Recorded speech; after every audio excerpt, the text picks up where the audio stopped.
Nothing compares to the glory of God, and nothing compares to being a recipient of that glory. And yet, why are so many people insecure? Insecurity can be considered an epidemic throughout the world. Many people are afraid, unsure, insecure. Many people worry. Do you worry? Would you worry? Ang pag-aaral po natin ngayon, if the Lord was your shepherd, or Psalm 23 revisited.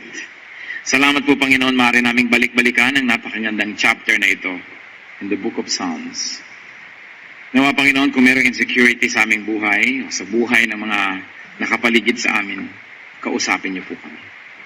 Inilalapit namin aming puso, Lord, para maituwid, para maitama, para matapunan ang inyong liwanag. Nawa ang iyong salita, maging kaliwanagan sa amin. Iaalay namin ang aming panahon, ang aming isip, ang aming atensyon sa inyo. Ayaw naming payagan, Panginoon, na may umagaw ng aming pansin. Palayo sa inyo at palapit kung kanino man at kung ano man. Kaya, Panginoon, nais po namin itutok ang aming mata, ang aming tainga, ang aming puso sa inyo. Sit on your throne of power and glory and speak to us. And as you speak, may we be healed. Lord, we ask you in Jesus' mighty name. Amen. If the Lord was your shepherd. Psalm 23, verse 1, the Lord is my shepherd, I shall not be in want. Nais po natin itong himayin, nakikita po natin, the Lord, not someone, not something else, is my shepherd. Kaya maraming tao, maraming problema, because the Lord is not their shepherd, but someone else or something else. Ano po bang ibig sabihin ng shepherd? Somebody who protects you, somebody you depend on, somebody you believe in, somebody you obey, somebody you follow for your well-being. At napakaganda po na example sapagkat ang Israel ay isang bansa ng mga tupa at ng mga pastol.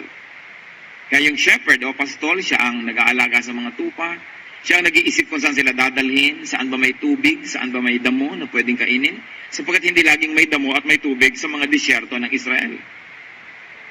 Kung isan uulan sa gabi, pakikiramdaman siyempre yun ng shepherd. Kung umulan ba sa dakong yun, umulan ba sa lugar na yun. At dahil yung lupa sa Israel ay hindi mabilis sumipsip ng tubig, pwedeng maipon ang tubig for a while. So kailangan madala niya ang kanyang mga tupa doon sa lugar na yon na naipon yung tubig, na parang mga maliliit na mga lake. Pero sandali-sandali lang ay nauubos din agad yun pag uminit na ang araw. Kaya umaasa ang mga tupa sa galing ng pag-iisip ng kanilang shepherds, saan sila dadalhin. Gusto silang dalhin sa gawin na yon, iba ba ang gusto ng tupa, susunod ba siya o hindi? At kukunti lamang ang damo, sapagkat disyerto, mapapakain ba ang lahat? Tapos marami pang mga taong masasamang magnanakaw, inaagawan nila yung mga shepherd na mga mahihina ang katawan, kinakaya-kaya nila, kinukuha nila yung mga alagang hayop. At kung hindi man mga masasamang tao, mga hayop din, mga beasts, mga carnivorous beasts, who would like to eat the sheep or the goats. Kaya napakalaki ng role ng shepherd. At sabi dito, ng sumulat ng Psalm 23, the Lord is my shepherd. So it is the Lord, not something else, not someone else. And another thing, that the Lord is my shepherd, not my judge. Shepherd siya. Tagapag-ingat, maibigin, mapag-aruga. Anong resulta? I shall not be in want. Therefore, I am never needy. Many people are needy because someone or something else is their shepherd. Umaasa sa kapwa-tao lang. Sa kapwa-tao lang umahanap ng security, ng love, ng protection. Sa kapwa-tao lang umaasa na magkaroon ng kaligayahan, ng kasiyahan. Sa kapwa-tao lang nakikinig, sa kapwa-tao lang sumusunod. Ano nangyayari? Naliligaw ng landas, nagkakamali, nabibigo, pinagkukulang. Kasi tao lang ang kanilang shepherd. What happens if the Lord was your shepherd? Kaya napakahalaga ng issue na yan. Kanino po ba tayo lagi nakasandal? Sa tao lang? Yung pag nawala siya, mamamatay na tayo? Pagka siya ay, I won't last a day without you? Ang kanta natin sa kanila? Sino-sino ba ang inaasahan natin? Kung minsan ang iyong asawa, ang iyong anak, ang iyong magulang, hindi masama na makipag-asahan sa mga taong ito. Pero kung sila ang ating shepherd, lugi tayo. Kasi unang-una, magkukulang yung mga yan. Either sasadyain nila na magkulang dahil may iba na silang gustong alagaan, o gusto ka man nilang alagaan, sila may nanghina, nagkasakit, o sumakabilang buhay, wala ring nangyari. Nakita niyo kuminsan ng mga magulang na asa ng asa sa anak, ipinaikot na ang buong mundo sa anak, ibinigay ang lahat na sa anak, pati lahat ng inaasahan. Nung mag-asawa si anak at nahibang sa asawa, nalimutan si magulang. So kung yung anak niya lang ang shepherd niyo, kawawa naman kayo. O kung magulang lang ang shepherd mo, tapos pabayaan yung magulang, kawawa ka naman. Ang shepherd mo lang ay yung asawa, tapos hindi siya thoughtful. Kahit ilang birthday mo na, hindi maalala. Paborito mong pagkain, hindi ka malang madalhan. Yung ayaw mong ginagawa niya, lagi niyang ginagawa. So, lagi ka nagmumukmok, lagi ka na lamang na masama ang loob. Eko ang Panginoon ang ating shepherd. Magkulang man ang tao, hindi nagkukulang ang Panginoon. Wala man ang tao, nandyan ang Panginoon. Magtaksil man sa iyo ang tao, hindi nagtataksil ang Panginoon. So, matino, marurunong, bukod sa banal, ang mga tao na ang ginagawa nila, ang Panginoong Diyos, ang kanilang shepherd. Kaya ang tanong po, sa unang-unang line pa lang ng Psalm 23, sino po ang shepherd niyo? Kanino kayo lagi nakasandal, nakaasa? Kanino kayo lagi na lamang na humahanap ng ligaya? Ano pa po ang sabi tungkol sa shepherd na Panginoon? He makes me lie down in green pastures. Pinahihiga niya ako sa mga luntiang damuhan. So, habang ang ibang mga tupa ay nagtatatakbo, nagmamadali, naghahanap at ibang nahibang maghanap ng damo, yung mga alaga ng Panginoon, yung sa Panginoon nagpapaalaga at umaasa, heto't nakahiga na, ibig sabihin busog na. Hindi na nagsisikap na magkadamo pa dahil ayun na nga yung damo, nakain na niya at marami pang sobra, may nahigan pa siya. Lalong-lalo sa context ng desert sa Israel, pag kinain mo yung damo, wala nang natira. Pero ito, nakakain na, nakahiga pa sila sa damuhan. There is rest in the Lord because the Lord satisfies. You know, it is not the volume or quantity of food that we eat, of material things that we have, that will give us satisfaction. It is the size of our heart or the amount of the heart filled with the presence of God. So kahit punong-puno ka ng material things, kung malaki ang bakante sa iyong puso ng space para sa Diyos at wala doon ang Panginoon, lagi kang kulang. Kahit anong entertainment ang gawin mo, nakapanood ka na ng 2 CD o DVD, kulang pa rin, maglalagay ka ng isa pa dahil hindi ka pa rin makatulog. Kahit ilang karaming bote ng alak ang inumin mo, kulang pa rin. Kahit gaano karaming drugs ang iyong ipasok sa katawan, kulang pa rin because the world never satisfies. Parang kahit gaano karahaba mong kasama yung nobyo mo, kulang pa rin. Maghapon na nga kayong magkasama sa mall, hindi ka na pumasok sa school. Kakahiwalay niyo pa lang, nagte-texta na kayo. At pagdating mo sa bahay, nakatelebabad ka pa rin sa kanya, kulang at kulang. Alam niyo kung bakit? Kasi ang tao laging kulang. Mas mahal mo, mas gusto mo yung tao, mas kulang siya lagi. Kaya lagi na lamang ang tao umiibig at sobrang susunod-sunod sa kapwa, laging insecure. Laging ninenervyos. Bakit sabi po, Pastor, nung wala po akong boyfriend, tahimik ang buhay ko? Ngayon nagka-boyfriend ako, well, lumiligaya nga ako, pero lagi na ako nag-aalala, nagsiselos, nag-iisip. Kasi umaasa ka sa tao ngayon para sa kaligayahan mo. Hindi man masama na meron kang ibigin at may magmahal sa'yo. Pero pag nilampasan mo ang pag-ibig mo dyan sa pag-ibig mo sa Diyos, kawawa ka. Because the thing that you value, the thing that gives you pleasure or happiness, will always be threatened to be lost. So wala ka nang ginagawa ngayon kundi magbantay, mag-alala, mag-isip. Kaya sabi, the Lord is my shepherd, I shall not be in want. He makes me lie down in green pastures. He gives me what I need, and more than what I need pa. And He gives me rest. Isa sa mga pinakamahalagang kailangan ng tao, rest. Ayon sa panunuri po ng mga social scientists, ang pinakamahalaga sa Filipino ay kapahingahan. Rest. Kaya inaalok natin ng mga tao, gusto niyo po masave, Lola? Sabi, bakit? Nangangani ba ako, anak? Kasi hindi naman salvation ang hinahanap ng mga tao, pahinga. Kaya ang offer ng Panginoon, come to me all of you who are tired and heavy laden, and I'll give you rest. Hindi naman niya sabi, I'll give you salvation. Kung minsan sinasobra nating tino-theologize, we make it so churchy, salvation ang inaalok natin kaya mga tao hindi interesado because they think that only those in danger need it. Pero pag sinabi mo, Lola, gusto niyo po ba ng kapahingahan? Ay, oo, anak, talagang gusto ko. Young woman, gusto mo ba ng pahinga? Yes, gusto ko rin dahil pagod ang aking puso. Young person, kailangan mo ng pahinga? Yes, rinding-rindi na ako sa problema ko sa bahay. We all need that. And Psalm 23 says, He makes me lie down in green pastures. He leads me beside quiet waters.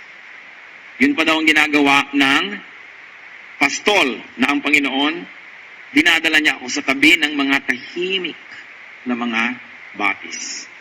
Ang mga tupa po are very peculiar animals. Natatakot sila sa gumagalaw na tubig.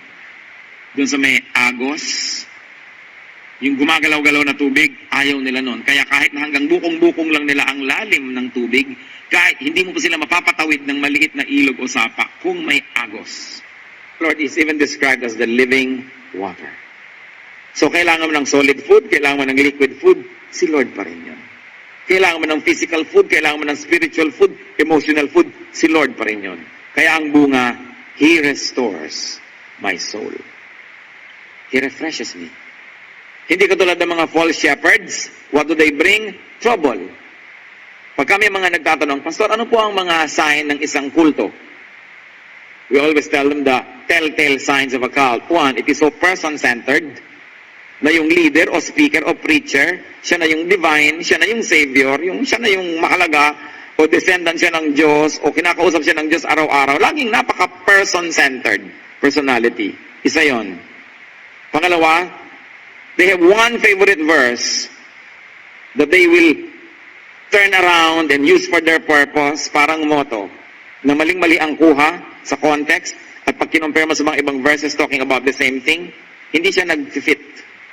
At pangatlo, isang palatandaan ng kulto. Hirap ka mula nung sumali ka doon. Because the devil is oppressive, but the true shepherd restores our soul, not troubles our soul. Kaya may maraming requirement, ganito dapat kahaba ang buhok mo, ganito kahaba ang damit mo, dapat ganito ka, dapat hindi mo ito kakanin. Yung ang dami-daming mga bawal na wala namang kinalaman sa iyong kaluluwa. Napakaraming mga hindi mo dapat na magawa, ang dami mong iniingatang mga pagkakamali dahil nanganganib na naman ang iyong kaligtasan. This is one sign. Kaya ang sabi, the Lord, the true shepherd, restores my soul, not troubles me. And what else does the psalm say? He guides me in paths of righteousness for His name's sake. So the true shepherd guides, not dictates, but guides. There is gentleness. Although there is firmness, but there is gentleness. And in paths of righteousness. Paano mo malalaman kung true shepherd ang iyong sinusundan? You become more and more righteous. Hindi yung you become more and more self-righteous. Or you become more and more judgmental. Lalo kang nagiging mapintasin sa iba. Nagiging kang palaaway, paladebate, palamura, palasalita ng masakit. Paano mo nalaman na hindi totoo ang sinusundan mo? Kasi hindi ka dinadala sa paths of righteousness. Dinadala ka sa paths of war with other people, paths of too much concern, too much laws, and paths, of course, of sobra-sobrang self-righteousness. To the point that you become so evil in your dealing with other people of different faith. And you think only that your faith or your church or your congregation is good enough. But the true shepherd leads his people in paths of righteousness. For whose name's sake? For His name's sake. Because of His name. Because His name is wonderful. His name is Counselor, Prince of Peace, Lord of Lords. His name is righteousness. His name is light, holiness. Kaya para doon, nililid tayo ng tunay na shepherd. Madaling malaman, hindi tayo dapat nadadaya. Even though I walk through the valley of the shadow of death, I will fear no evil, for you are with me. Paborito itong dinidiscuss, minememorya, sinasabi, pag may patay. Kasi siguro dahil nabanggit, valley of the shadow of death. The Israelites, especially in ancient times, were afraid of darkness. And they did not want valleys. Kasi sa valley, madilim. Alam niyo yung pagitan ng dalawang bundok na malalim, yung gitna nun yung valley. So madilim kasi, di ba, madaling dumidilim dyan. Yung araw, nandito pa lang, alas 3 pa lang ng hapon, madilim na sa valley. Kasi may takip na bundok. What's more, nandun sa valley ang mga ahas, nandun ang mga hayop, nandun yung mga bushes, at nandun din yung mga masasamang taong pwede mag-intay sa'yo to ambush you. So valleys were metaphors, were symbols of danger. At sabi dito, because the Lord is my shepherd, even though I walk through the valley of the shadow of death, I will fear no evil. Kahit anong daanan kong valley, suliranin, kasakitan, problema, kadiliman, kalituhan, hindi ako matatakot. Hindi ako matatakot sa masama. Why? For you are with me. So, anong ibig sabihin ng with? Ibig sabihin, you are not absent, but you are with me. And as we always say, security is not the absence of danger, but the presence of God. So if God is present and God is my shepherd, why will I be afraid? May common sense. Meron pang ibig sabihin yung with. It means not absent, but it can also mean that you are not against me. You are with me. And if God is with us, who can be against us? Sabi nitong sumulat, ano man ang daanan ko, ano mang dilim, ano mang panganib, di ako matatakot. Bakit? Kasi kasama ko po kayo. At hindi lang yun, kakampi ko po kayo. You are with me. You are not against me. Your rod and your staff, they comfort me. Hindi naman dalawa yung hawak noong shepherd na rod na staff pa. It's only a poetic device to emphasize a point. Your rod, your staff, they comfort me. Ano po yung rod ng mga shepherd? Yan yung kahoy na matibay, matigas, at kadalasan yung dulo niya, letter C. Yung nakaliko. Yan ang mga symbol ng shepherd. Hawak nila yon. Kasi nakaliko yung dulo nun, pag may tupa kasi na medyo lumiligaw ng landas, kinakawit niyo yung leeg at ibinabalik sa balik ka naman sa pila kasi naliligaw ka ng landas. Kaya marami pong mga tao, bakit masakit ang leeg mo? Ay kasi hinila ako ng Diyos pabalik sa pila. Nagle-left turn ako, pinabalik ako sa tama na landas. Pwede rin kasing mahulog ka sa konting bangin, kung susunod naman siya, baka mahulog pa rin siya. Pwede kanyang kawitin nun para mahila kanya pataas. So, pero, ito pong pamalo na ito ng shepherd na ito, bihira niyang ginagamit laban doon sa mga sarili niyang tupa. Although pamalo niya yun pagka talaga matigas ang ulo mo. Pero yon ay pamalo niya sa mga taong magnanakaw, sa mga tulisan na gusto siyang labanan at agawin ng tupa. Panglaban niya yon sa mga mababangis na hayop na gustong silain yung mga tupa na yon. Kaya sabi nung tupa, pag nakikita ko po inyong pamalo, I feel safe. Your rod comforts me. Why? The rod is the symbol of God's power and strength. And when I consider your power and strength, I am comforted. I don't worry because I know that you are going to use your power and strength for my sake. To secure me, to help me, to protect me. Pero ano po ang ginagawa ng mga tao na malayo sa Diyos? Mga tupa na ayaw sumunod, pag nakita nila yung pamalo, yung rod na yan, ng staff na yan, ng shepherd, anong nararamdaman nila? Nervyos. Dahil baka gamitin laban sa kanila. Hindi ba nung araw, pag nakakita ka ng pulis, may baril, tuwang-tuwa ka, naku, ipoprotect na ako sa masama. Eh ngayon, natutuwa pa ba kayo? O naku, may pulis, tumayo-layo tayo dito. Kaya napakaraming mabubuting pulis ang nadadamay dahil sa gawa ng mga ilan, ng mga taliwas at mga mali. Ngayon ay insecure ka pag nakakakita ka ng ganun eh. Dahil baka ikaw ang hold upin. Pero pag nakikita pa natin yung power ng Diyos, dapat hindi tayo ma-insecure. Pag nagbiglang second coming, sasabihin ko, time out, Lord, time out, huwag muna, bukas na po. Bakit? May nakatatakot ba tayong makita niya, abutan niya? O tuwang-tawa tayo at dumating siya? If the Lord walked into the room, will you just be very glad? Or are you going to secretly drop something behind your back because you're holding on to something that the Lord should not see in your hands? Natutuwa ba tayo pag dumadating ang Panginoon sa ating buhay? Pag nagba-Bible study tayo, yung iba, sabi mo, halika, punta tayo sa church, mag-Bible study tayo. Ayoko. Bakit? Baka mamaya sasabihin ng teacher dyan, tigilan ko yung mga bisyo ko, layuan ko ang aking mga kulasisi, ayoko ng ganyan, Abay, ang kailangan mo, entertainment, hindi Bible study. Kailangan mo libang-libangin ka kahit na mali ang ginagawa mo. Yung iba, ayaw sumama, sabi, alam nila kasi may ginagawa silang mali. Pero kung tama ang ginagawa mo, di ba tuwang-tuwa ka na makita ka ng Diyos? Naramdaman nyo na ba at naranasan nyo na that you were doing something very good, then your superior comes, na-discover niyang may ginagawa kang mabuti? Ang sarap nun. In fact, gusto mong abutan ka. Eh kung may ginagawa kang mali, ayaw na ayaw mong abutan ka. Kaya sabi nitong tupa, makita ko lang yung pamalo ng aking shepherd, panatag na ako. Kasi alam kong gagamitin niya yun para sa aking ikabubuti. At kung ako may magkamali, gagamitin niya yun. Sukdang mapalo ako para pa rin ako'y tama. Is that our feeling towards God and His truth? O pinipili natin ang mga gusto nating sundin sa Bible. Akala mo menu sa restaurant ang Bible. Ito gusto ko. Ay, tithe, ayoko niyan. Ayoko lesson niyan. Ayoko pag-aralan yung bagay na yan. Ganun ba ang trato natin? O lahat ng karunungan ng Diyos, lahat ng kapangyarihan niya para sa atin, this is going to comfort me, whether or not I go through some awkwardness. But in the end, it is going to be good for me. Yun ang trato. Yung nagsasalita sa Panginoon, kaya siya'y daig pang nakasandal sa pader, feeling secure. Pag nawawala na po ba tayo ng pera, nag-aalala na tayo? Mag-alala tayo pag wala na tayo ng Diyos. Pero pag nandiyan ang Diyos, sabi niya, I don't worry because you are with me.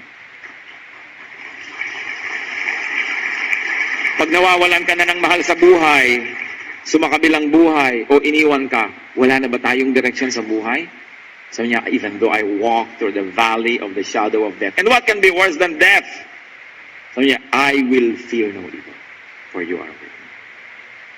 My security is not the absence of danger, but your presence, O God. And because you are always present, then I should always be secure. Mga kapatid, meron isang bagay na dapat nating lubos na maunawa. Mahal niyo po ba ang sarili niyo?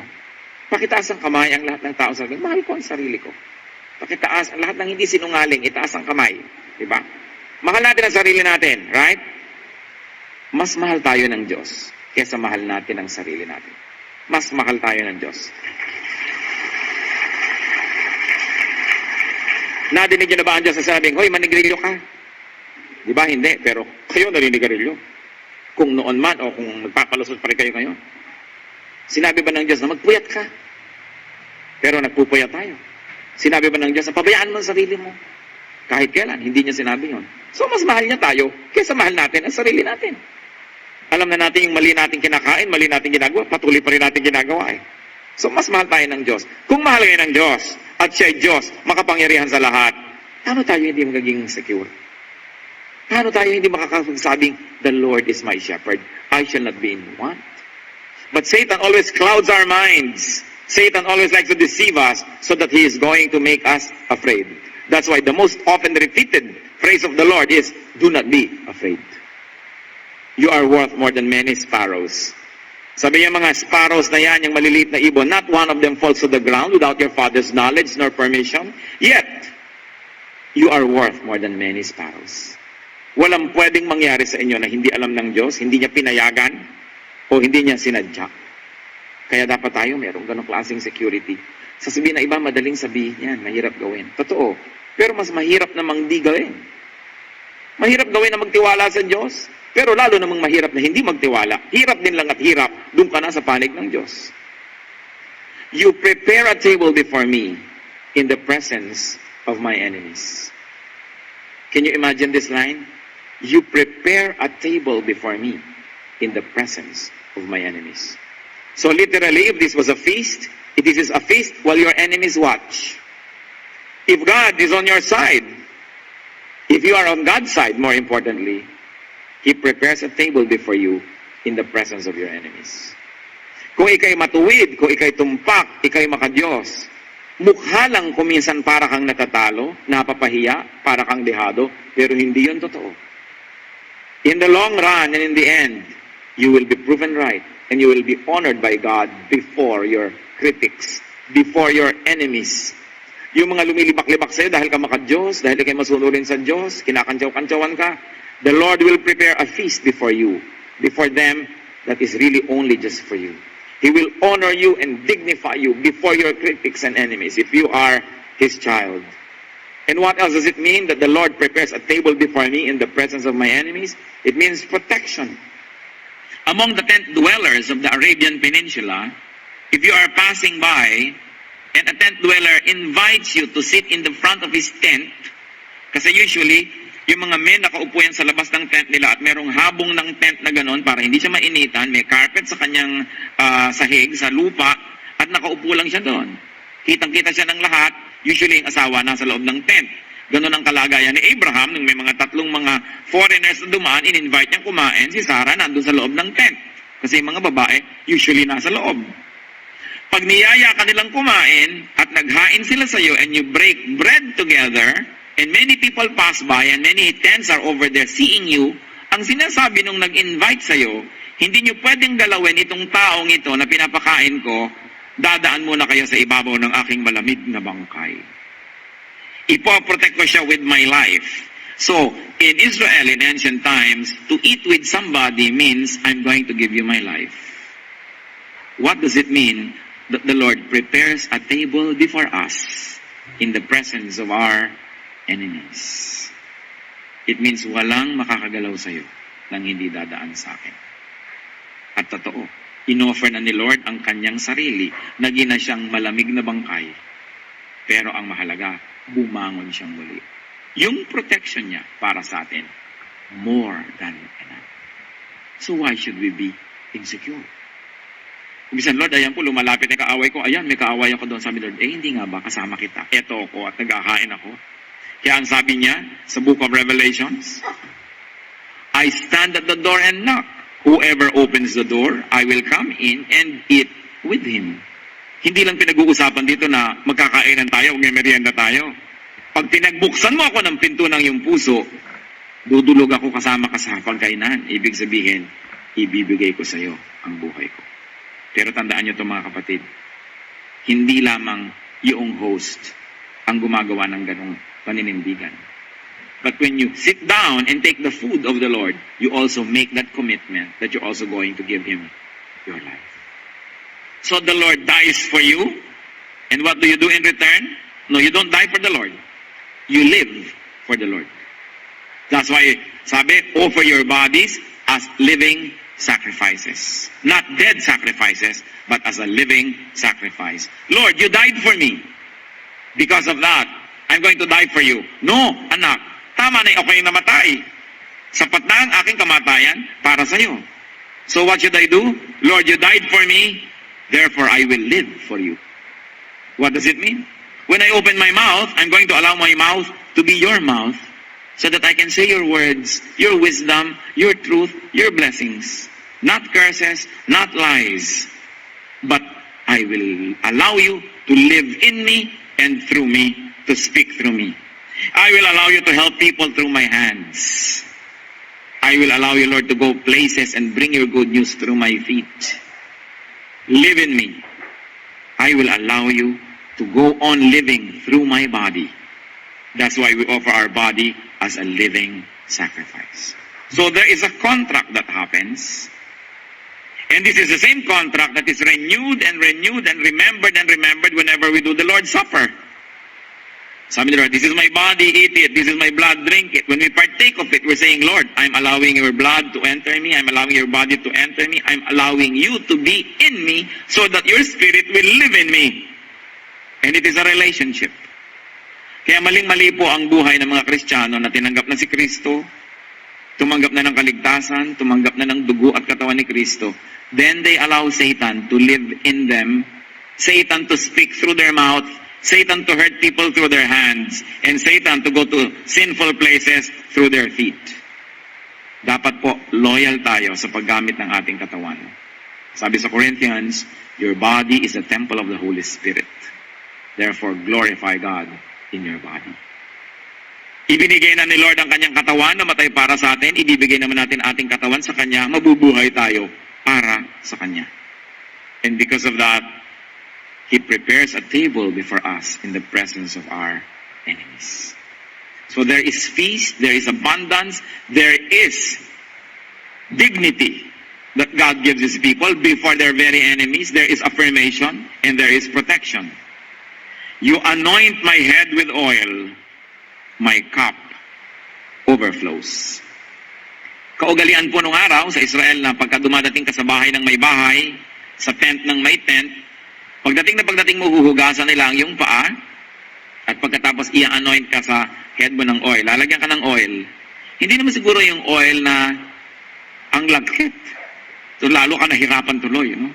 Kundi yung oil that refreshes you. Dahil galing ka sa init, tigang na tigang ang anit mo, yung noo mo, tuyong-tuyo, lalagyan ka ng balm na nakakapagpanginawa. And this is done to honor guests. So pag sinabi natin, you anoint my head with oil, my cup overflows. These are two things. One, you treat me as a very honored guest. That's why when the Lord went to the house of this particular critic who invited him to dinner, later on sabi ni Lord, you never even anointed me with oil.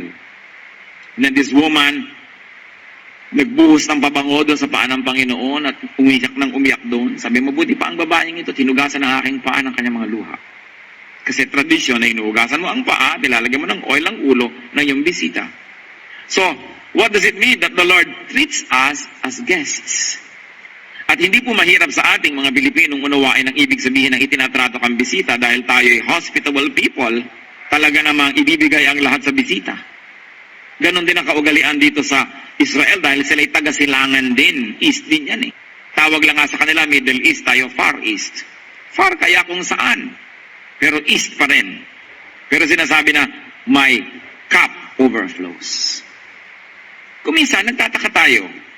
Kahit na mga kasama mo sa bahay, sabi mo, o bigyan mo ako dito ng kape, o bigyan mo ako ng tubig, o bigyan mo ako ng gatas, konti lang ilagay mo, pinupuno pa rin.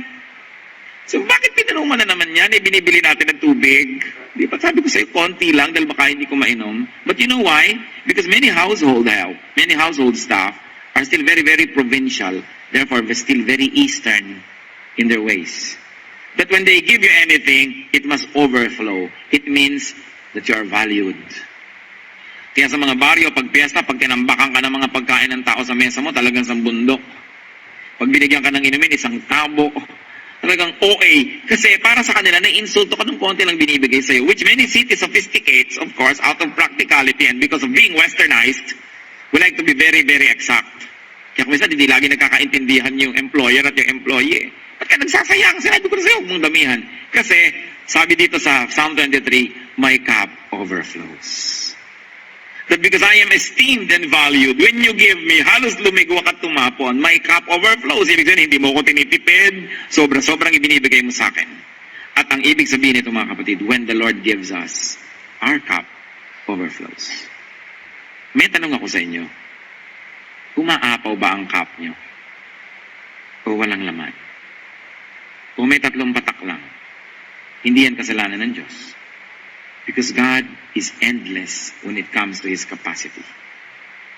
The amount of blessings we receive is not limited by God's capacity to give because He is limitless.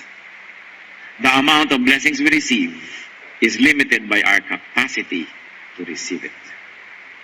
Kaya hindi masyadong pinaganda, kung naging sobrang ganda ka pala, magiging palalo ka lamang. Isa rin malaking pagpapala kung minsan hindi ka maganda. Pero siyempre, physical lang ang pinag-uusapan natin. Sa spiritual, ang tingin ng Diyos sa atin lahat maganda. Kaya maraming mga napapariwara, maganda kasi. Kung hindi ba maganda yan, di ba? Mapapariwara. Kaya maraming ganun eh. Kasi, hindi niya kayang dalhin ang kagandahan niya. Magiging siya either mayabang o mapapahamak siya, hindi niya kayang i-manage. Kaya, anak, hindi mo kayang dalhin ang kagandahan, kaya ganito ang itsura mo ngayon. Hindi mo kayang dalhin ng sobrang katalinuhan. Hindi mo kayang dalhin ng sobrang yaman, baka kamalito. Nakita niyo, marami mga taong tumatama sa loto, lagkagulo-gulo buhay, napatay pa, samantalang nung siya walang pera, kahit ikalat niya yung katawan niya dyan, walang nagnanasang manaksak sa kanya. Pero dahil nagkapera, nalagay sa panganib, hindi niya kayang dalhin. Tatandaan niyo ito, gusto ko maging serious tayo dito. Kung kulang ang buhay natin, huwag niyo sisihin ng Diyos. Kasi kaya niya magbigay. At alam niyo, isa pang totoo, hindi ipaghihirap ng Diyos na bigyan tayo. So, ba't di niya tayo bibigyan? Kung kanya lahat ang pera, inilipat niya sa pocket mo yung iba, nabawasan ba siya? Hindi, kasi yung pera niya nasa planeta pa rin, hindi mo umalis eh. Ang dami-daming pagkain, bakit wala sa mesa mo? Nandito. Kung ilipat naman ng Diyos yan, hindi naman niya ipaghihirap. Nandun pa rin yung pagkain sa planeta na to. Hindi siya nawalan. Tingnan natin ang sarili natin. Because those who are true sheep of the true shepherd say, my cup overflows. Ngayon, ang ibig sabihin din ng overflow, hindi amount, hindi laging dami, but your capacity to enjoy what God gives you. Merong mga tao, konti lang ang pera nila, pero mas enjoy sila kaysa doon sa ang dami-daming pera. So sila, their cup overflows, although they have less in terms of amount. But their heart is so big to appreciate a little thing that their cup overflows. Merong mga taong 100 pesos, nakakapagsaya na yung pamilya kung paano nila ginagawa yon. Pero meron naman libu-libong ginagastos, nag-aaway-away pa rin, wala pa rin mga gana nung nag-uwian matapos lumastay ng marami sa mall.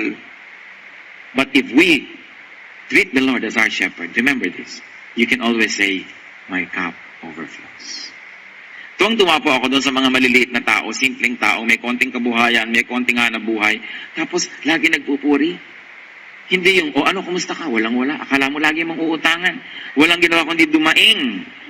Hindi na ba mo marinig sa kapong, kumusta ka? Ito, mucho-mucho nga eh. I enjoy hearing this. Hindi mo ka mo narinig mo kasi pautang naman dyan. Yung mapuri man lang ang Diyos, hindi laging, ito nga kulang. Sa takot na lamang na maabala, mahingan, o because of attitude. But you know, when your mouth always says it, it has a very powerful way of becoming true.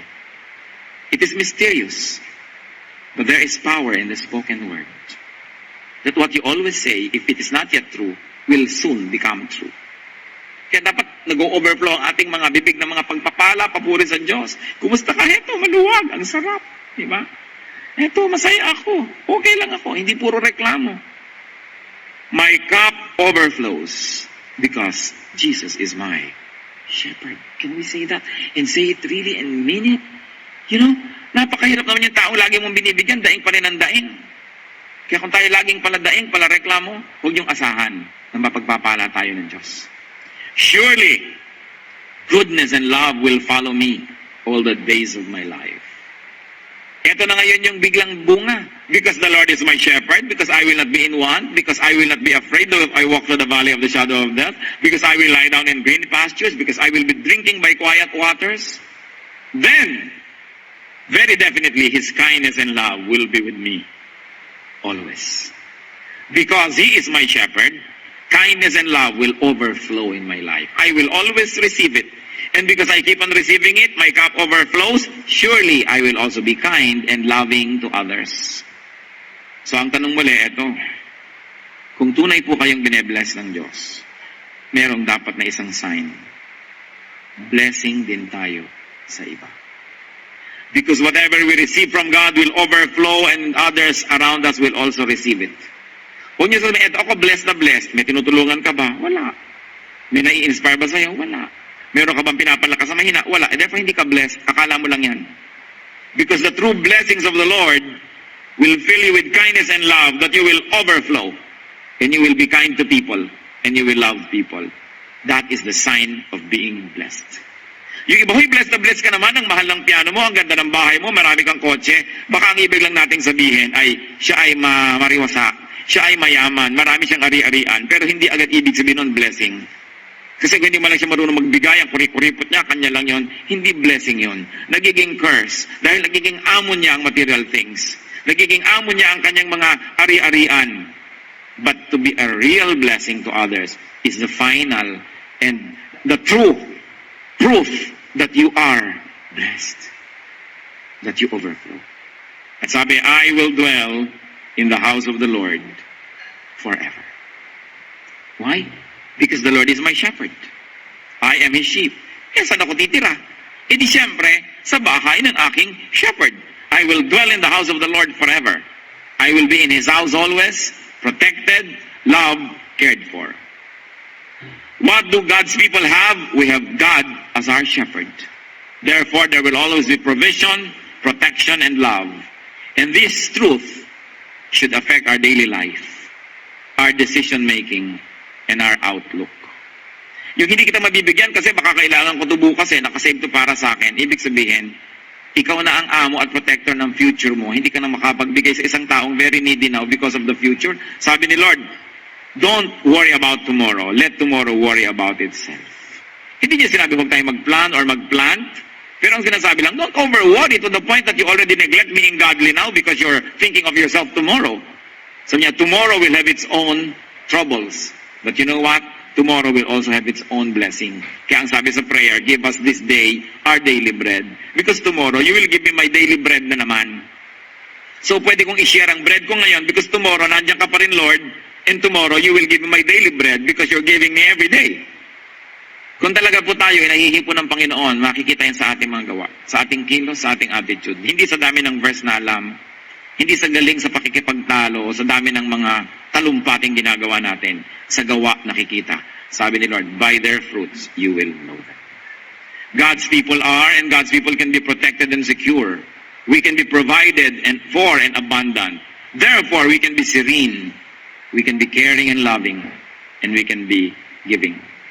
Only the insecure are selfish, are greedy, and therefore are stressed. God's people can relax. Hindi ibig sabihin maging lazy. We always do our part. We plant, and we will harvest what we plant. Is it really the Lord, not someone else, who is your shepherd? Is it the Lord, not something else, who is your shepherd? Is the Lord your shepherd or your enemy? Pag nakikita natin yung rod niya, do we feel comforted or are we afraid? When we read the Ten Commandments, we say, wow, ang ganda ng Ten Commandments. Thank you, Lord. Oh, ang higpit naman. Ang dami naman bawal. Anong attitude natin?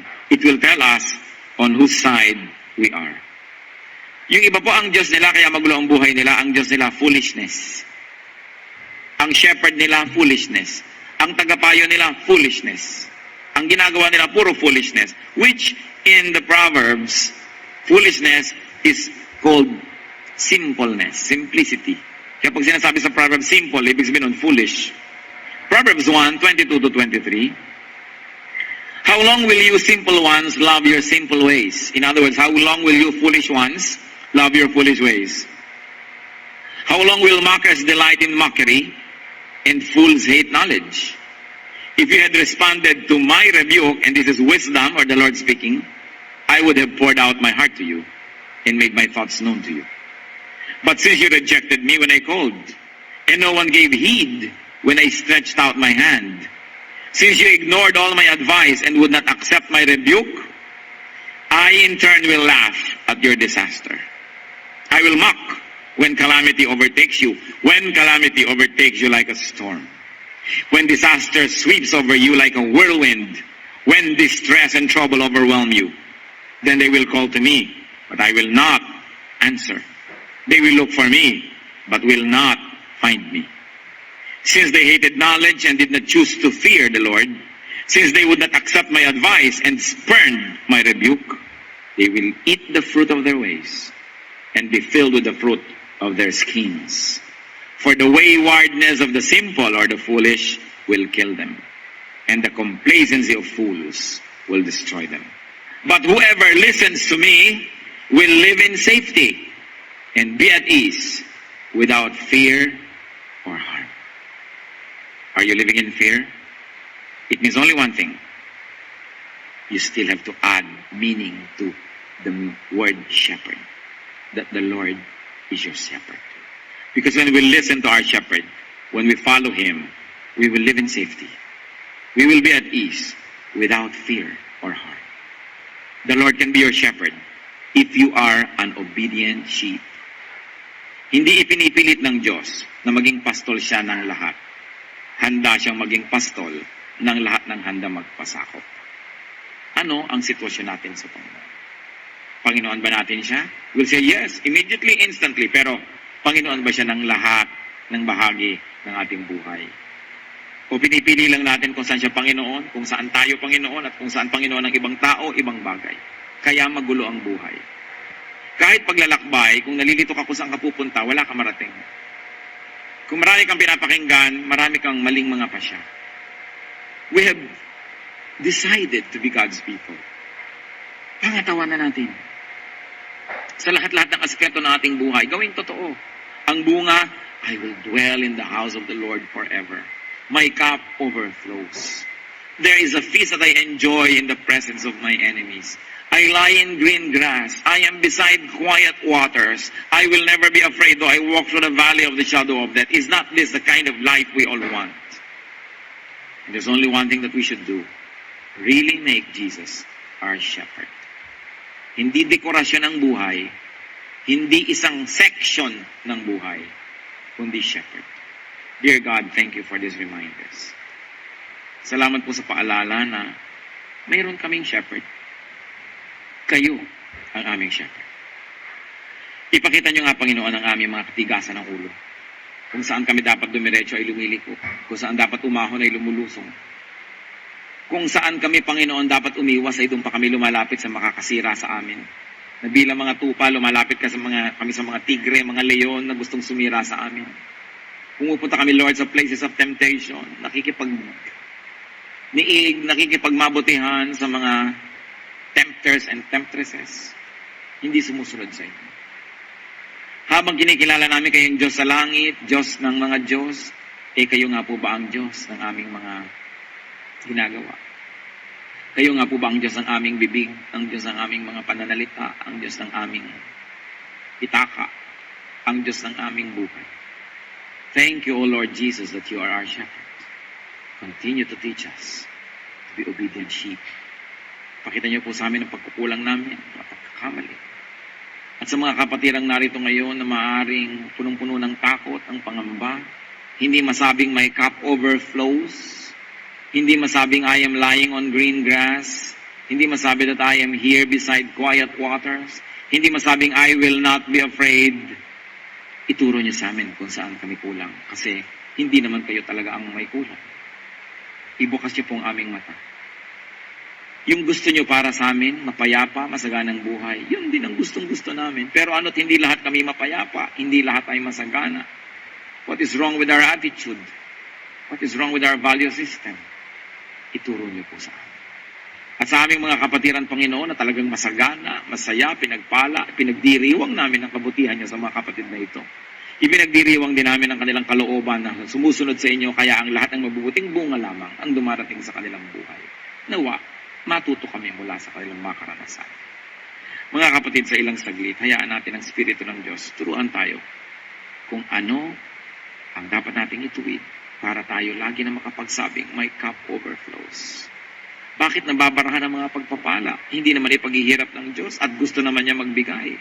Surely, we have responsibility.